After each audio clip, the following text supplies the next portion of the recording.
Hi, my name is Elizabeth Conlon, and I am doing my presentation on the cardiovascular system and mainly the heart.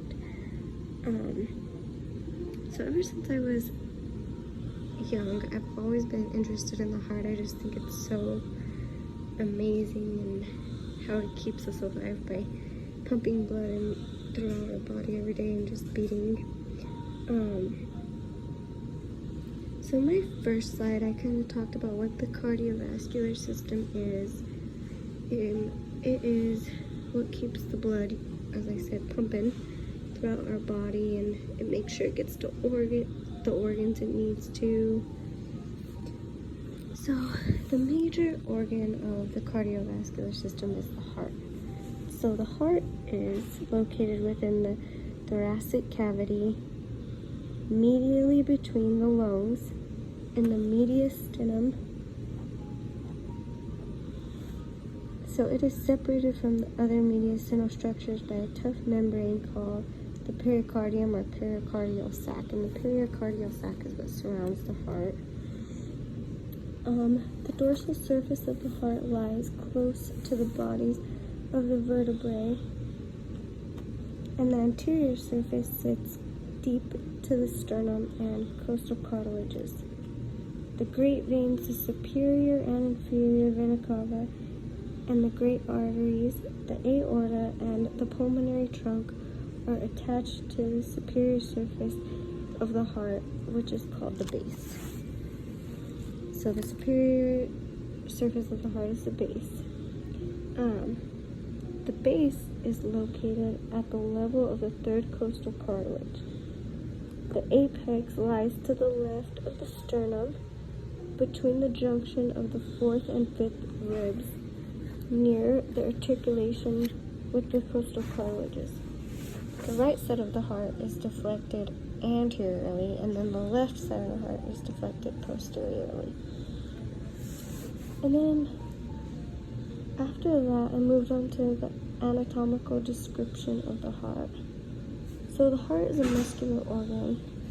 It's about the size of our fist, which is 12 centimeters long, 8 centimeters wide, and 6 centimeters thick. So when we make a fist, that is how big our heart is. It consists of 4 chambers. The left and right side both have one atrium and one ventricle. So there's a left atrium, right atrium, right ventricle, sorry.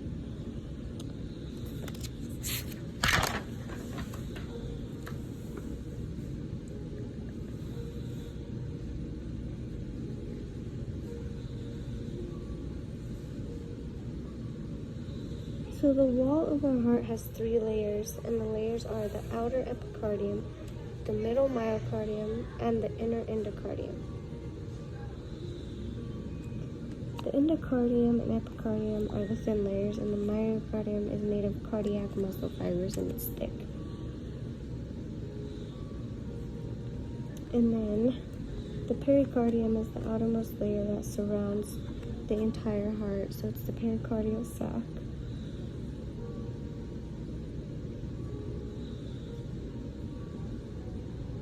And then the cardiac cycle has 2 phases, systole and diastole. So our heart contains cells and tissues. The base of the heart has a highly dense structure, and this is called the fibrous cardiac skeleton. The pericardium also has 2 layers, the outer fibrous peritoneal pericardium and the inner serous or visceral pericardium. The endocardium is composed of the endothelium and the subendothelial connective tissue layer.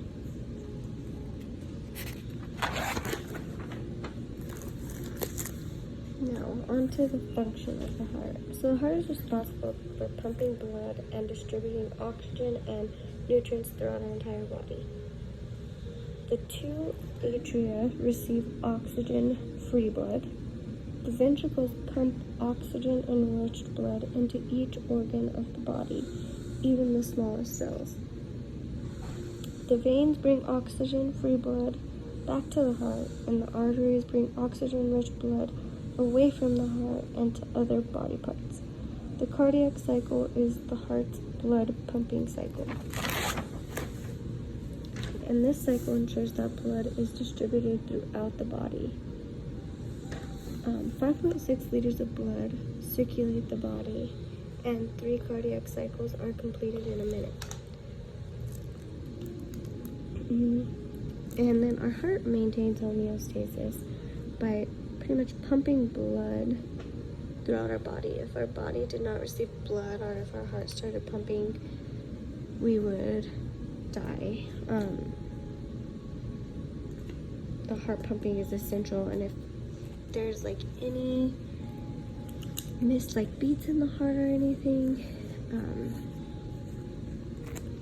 it can cause like major damage to our heart.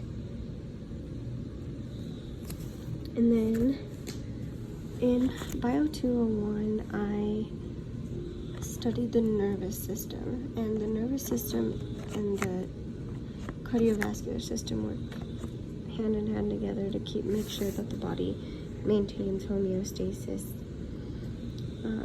It supplies blood to the brain and the spinal cord and makes sure that any toxins or particles are not allowed into the brain or spinal cord, because that could cause serious injury to those two organs.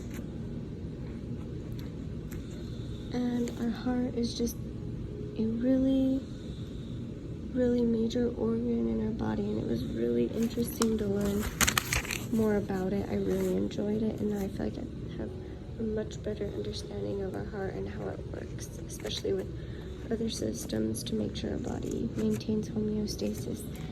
Thank you for listening and watching the slides, and I hope you enjoyed and learned more about the heart.